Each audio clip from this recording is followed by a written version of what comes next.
PS4 news కి స్వాగతం. ముందుగా ముఖ్యాంశాలు. మహాకుంభమేళకు 7,500 కోట్లు. మన్మోహన్ కు భారతరత్న ఇవ్వాలి సీఎం రేవంత్ రెడ్డి. తూర్పుగోదావరి జిల్లాలో రేవ్ పార్టీ కలకలం. మన్మోహన్ సింగ్ భారతరత్నకు అర్హులే కేటీఆర్. 12 ఏళ్లకోసారి జరిగే మహాకుంభమేళకు ఉత్తరప్రదేశ్లోని ప్రయాగ్రాజ్ సిద్ధమవుతుంది. 45 రోజుల పాటు ఉత్సవంలా సాగే ఈ కార్యక్రమం వచ్చే ఏడాది జనవరి 13 నుంచి ఫిబ్రవరి 26 వరకు జరగనుంది. దీనికోసం ప్రపంచవ్యాప్తంగా 40 కోట్ల మందికి పైగా వస్తారని ఉత్తరప్రదేశ్లోని యోగి ప్రభుత్వం అంచనా వేస్తుంది. దీన్ని ఘనంగా నిర్వహించేందుకు భారీ ప్రణాళికలతో సిద్ధమవుతుంది. భద్రత విషయంలో రాజీ పడకుండా 50,000 మంది సిబ్బందిని మోహరించనుంది. నిరంతరం నిఘా కోసం తొలిసారిగా నీటి లోపల 100 మీటర్ల లోతులోని వస్తువులను సైతం గుర్తించే సామర్థ్యం కలిగిన అండర్ వాటర్ జలాంతర డ్రోన్లను ఉపయోగించనున్నారు. కుంభమేళా కోసం కృత్రిమ మీద ఏఐతో కూడిన 2,700 సీసీ కెమెరాలతో 24 గంటల రియల్ టైం మానిటరింగ్ వ్యవస్థను ఏర్పాటు చేస్తున్నారు. ఎలాంటి అవాంఛనీయ సంఘటనలు జరగకుండా ప్రమాదాలు జరిగిన వెంటనే స్పందించేలా అత్యాధునిక మల్టీ డిజాస్టర్ రెస్పాన్స్ వాహనాలను అందుబాటులో ఉంచనున్నారు. మరోవైపు నేత్రకుంభు శిబిరం ద్వారా 5 లక్షల మందికి కంటి పరీక్షలు నిర్వహించి 3 లక్షల మందికి కళ్లద్దాల పంపిణీ చేసి గిన్నిస్ రికార్డు సృష్టించాలని లక్ష్యంగా పెట్టుకున్నారు. దివంగత మాజీ ప్రధాని మన్మోహన్ సింగ్ ఆర్థిక సంస్కరణల రూపశిల్పి అని తెలంగాణ సీఎం రేవంత్ రెడ్డి కొనియాడారు. మన్మోహన్ మృతి నేపథ్యంలో తెలంగాణ శాసనసభ ప్రత్యేక సమావేశంలో ఆయన సంతాప తీర్మానం ప్రవేశపెట్టి మాట్లాడారు. ఎందుకంటే వారికి నివాళులు అర్పించి వారి సతీమణి గారికి ప్రగాఢ సానుభూతి తెలపాలన్న ఆలోచనతో వారి సతీమణిని కలిసి నేను రేవంత్ రెడ్డిని తెలంగాణ రాష్ట్ర ముఖ్యమంత్రిని నమస్కారం పెడితే కూర్చో అని చెప్పి తెలంగాణ రాష్ట్రం వారు చాలా ప్రత్యేకమైన పరిస్థితుల్లో ఆ రాష్ట్రాన్ని మీకు ఇవ్వడం జరిగింది. మన్మోహన్ సింగ్ గారికి తెలంగాణ రాష్ట్రం అంటే ప్రత్యేకమైన అభిమానం ఉంది. ఆ రాష్ట్రాన్ని మీరు కష్టపడి అభివృద్ధి పదం వైపు నడిపించండి, మన్మోహన్ సింగ్ గారి ఆశీస్సులు మీకు ఉంటాయి అని చెప్పి వారి సతీమణి చెప్పినప్పుడు స్పష్టంగా కుటుంబం మొత్తం తెలంగాణ ప్రజలకు అండగా నిలబడుతుందని నాకు అనిపించింది. అధ్యక్ష, తెల్లవారి ఏఐసిసి ఆఫీస్ నుంచి వారి శివయాత్రకు బయలుదేరడానికి అన్ని ఏర్పాట్లు చేసినప్పుడు వారి వాహనంలో కూర్చోవడానికి నన్ను ముందుకు పిలిస్తే నేను అక్కడికి వెళ్ళి నించున్నాను. పక్కన ఒక మహిళ నించొని మీరెవరు అని అడిగింది. నేను వారిని ఎవరో సహజంగా అక్కడికి వచ్చిన వారికి నివాళులు అర్పించడానికి వచ్చిన వాళ్ళు ఎవరో అనుకొని చాలా క్యాజువల్గా మాట్లాడాను. అధ్యక్ష, కాసేపు అయినాక మాట్లాడితే వారు మన్మోహన్ సింగ్ గారి 2వ కుమార్తె అంటే ఎంత సింపుల్గా ఎంత నిరాడంబరంగా వారి 2వ కుమార్తె అక్కడ నించోవడం అనేది ఆ కుటుంబం యొక్క నిరాడంబరత. అంటే ఒక ప్రధానమంత్రిగా 10 సంవత్సరాలు ఆర్బీఐ గవర్నర్గా ఆర్థిక మంత్రిగా వివిధ హోదాలలో ఈ దేశానికి సేవలు అందించిన మన్మోహన్ సింగ్ గారి కుటుంబము అంత నిరాడంబరత ప్రదర్శించి అంత సామాన్యులు అక్కడికి వచ్చిన వారి అభిమానులు వారి శ్రేయోభిలాషుల మధ్యలో నించొని వారి నివాళులు అర్పించే కార్యక్రమంలో పాల్గొన్నారంటే వారు ఒక గొప్ప విలువలతో వాళ్ళ పిల్లలని వాళ్ళ కుటుంబాన్ని ముందుకు నడిపించిండు.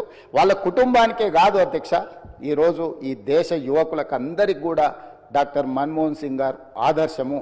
వారి ఆదర్శాలను తీసుకొని వారి మేధోశక్తిని మన యువత అందిపుచ్చుకొని వారిచ్చిన అవకాశాలను మనం ఈరోజు ప్రపంచానికి సేవలను అందించే ప్రపంచాన్నే శాసించే స్థాయికి ఈరోజు మన దేశం ఆర్థికంగా నిలబడ్డది. అధ్యక్ష, భారత మాజీ ప్రధాని డాక్టర్ మన్మోహన్ సింగ్ గారికి అత్యున్నత పురస్కారం భారతరత్నను ప్రదానం చేయాలని కేంద్ర ప్రభుత్వాన్ని కోరుతూ ఈ సభ తీర్మానం చేస్తుంది. వారితో తెలంగాణకున్న ఈ బంధము మనం ఎప్పటికీ మర్చిపోలేనిది.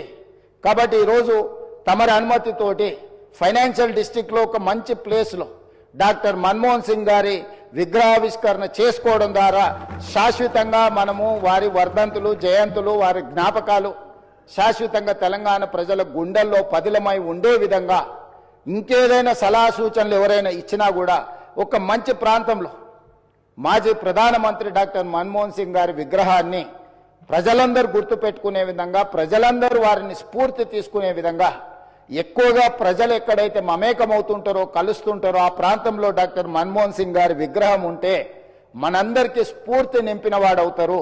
కాబట్టి ఈ సభలో ఒక నిర్ణయం తీసుకొని ఏ ప్రాంతంలో ఎక్కడ పెడితే బాగుంటుందో మనం తర్వాత అయినా చర్చించుకుందాం. కాకపోతే తెలంగాణ గడ్డ మీద డాక్టర్ మన్మోహన్ సింగ్ గారి విగ్రహం పెట్టుకోవడం అనేది సముచితమైన నిర్ణయం అని నేను భావిస్తున్నా. దానికి కూడా ఈ సభ ద్వారా ఆమోదం తెలపాల్సిందిగా సభ్యులందరినీ కోరుకుంటూ మీ దగ్గర సెలవు తీసుకుంటున్నాను అధ్యక్ష. ధన్యవాదాలు. ప్రధాని మన్మోహన్ సింగ్ గారు 33 సంవత్సరాల పెద్దల సభలో ఉన్నారు. శాసనమండలిలో కూడా సంతాప తీర్మానం పెట్టి నివాళులర్పిస్తే బాగుండేదంటూ హరీష్ రావు వ్యాఖ్యానించారు. మన్మోహన్ సింగ్ గారు పెద్దల సభలో ఆయన 33 సంవత్సరాలు పెద్దల సభలో పనిచేశారు. ఈరోజు మన రాష్ట్రంలో కూడా పెద్దల సభలో వారికి నివాళులు అర్పించుంటే మరింత సముచితంగా ఉండేది. ఎమ్మెల్సీలు చాలామంది కూడా అడుగుతున్నారు, ఎందుకు మన్మోహన్ సింగ్ గారి సంతాప తీర్మానాన్ని శాసన మండలిలో పెట్టలేదు అనేటువంటి విషయాన్ని వాళ్ళు కూడా అడుగుతూ ఉన్నారు. మరి శాసనసభ పెట్టినప్పుడు శాసన మండలిలో కూడా పెట్టి వారికి నివాళులు అర్పించుంటే మరింత బాగుండేది.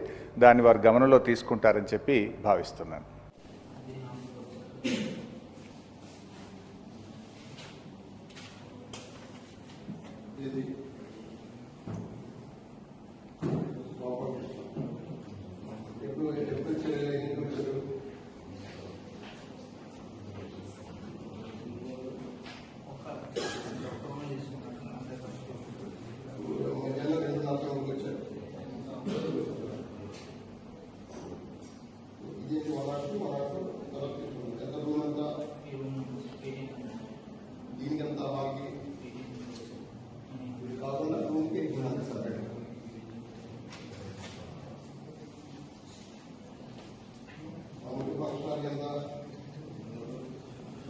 దివంగత మాజీ ప్రధానమంత్రి భారత ప్రధాని మన్మోహన్ సింగ్ మృతికి సంతాపం తెలపడానికి సోమవారం శాసనసభ ప్రత్యేక సమావేశం ఏర్పాటు చేసింది.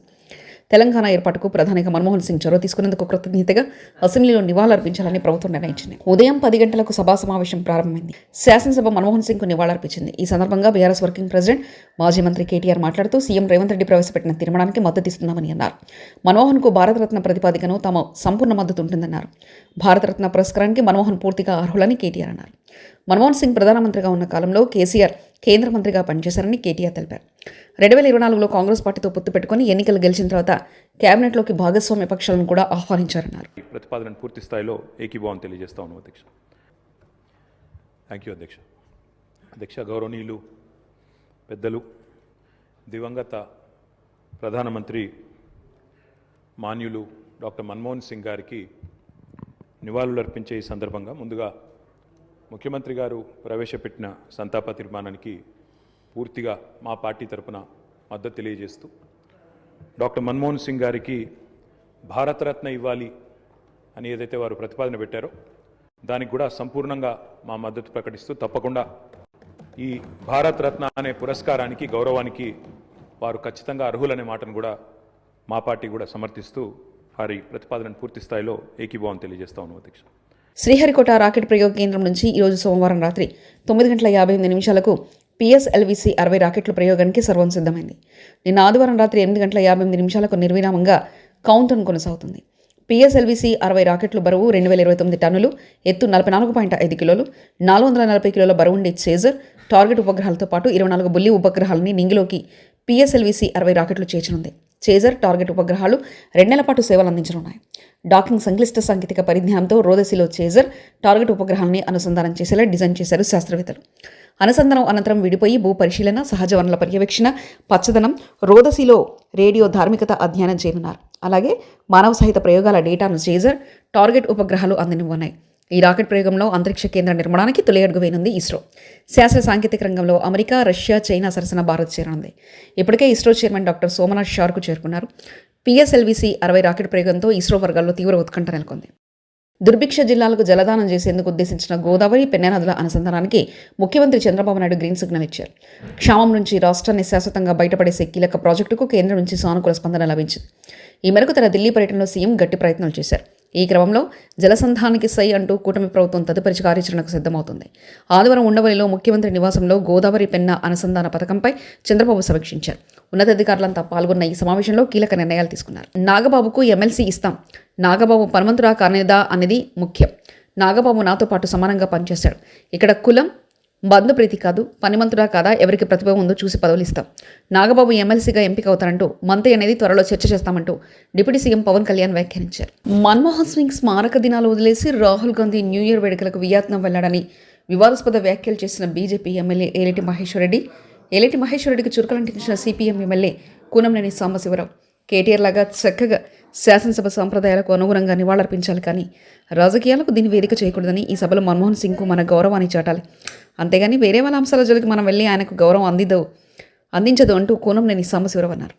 నేను మీ దృష్టికి తీసుకురావాలి. మన మిత్రులు కేటీఆర్ గారు మాట్లాడారు.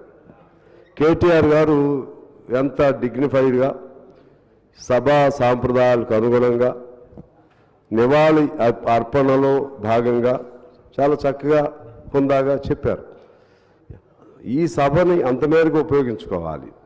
ఈ సభలో మన గౌరవాన్ని చాటాలి.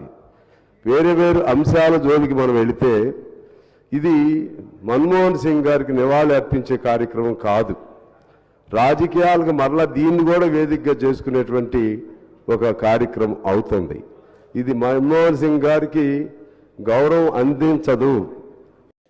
తెలంగాణలో మన్మోహన్ సింగ్ విగ్రహంతో పాటు పివి నరసింహారావు విగ్రహాన్ని కూడా కట్టాలని బీజేపీ పార్టీ కోరుతుందంటూ ఎమ్మెల్యే ఏలేటి మహేశ్వరరెడ్డి అన్నారు. గంటల్లోనే మరి మన్మోహన్ సింగ్ గారికి స్మారక చిహ్నాన్ని నిర్మాణం చేయాలని చెప్పేసి వారు అనౌన్స్ చేసిన సంగతిని గుర్తు చేస్తా ఉన్నాను అధ్యక్ష. ఇక్కడ కూడా ఖచ్చితంగా వారి స్టాచ్యూతో పాటు పివి నరసింహారావు గారి స్టాచ్యూ కూడా ఇక్కడ కట్టాలని చెప్పేసి మేము అడుగుతా ఉన్నాం అధ్యక్ష. మహాకుంభమేళకు 7,500 కోట్లు. మన్మోహన్కు భారతరత్న ఇవ్వాలి సీఎం రేవంత్ రెడ్డి. తూర్పుగోదావరి జిల్లాలో రేవ్ పార్టీ కలకలం. మన్మోహన్ సింగ్ భారతరత్నకు అర్హులే కేటీఆర్. TS4 న్యూస్ ఇంతటితో సమాప్తం. చూస్తుండండి TS4 తెలుగు.